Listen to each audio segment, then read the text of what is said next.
ভাইয়ের কপালে দিলাম কোটা, জমি দুয়ারে পড়লো কাটা, যতনা হয় ছিটে কোটা, আমি কি আমার ভাইকে দেবো। জমি এমন হয় চিরজীবী, আমার ভাই মনে হয় চিরজীবী।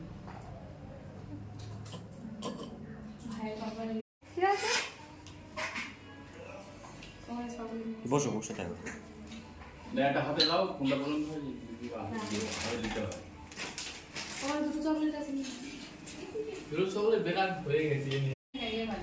আমার লাল ভালো লাগছে। ঠিক আছে, আমরা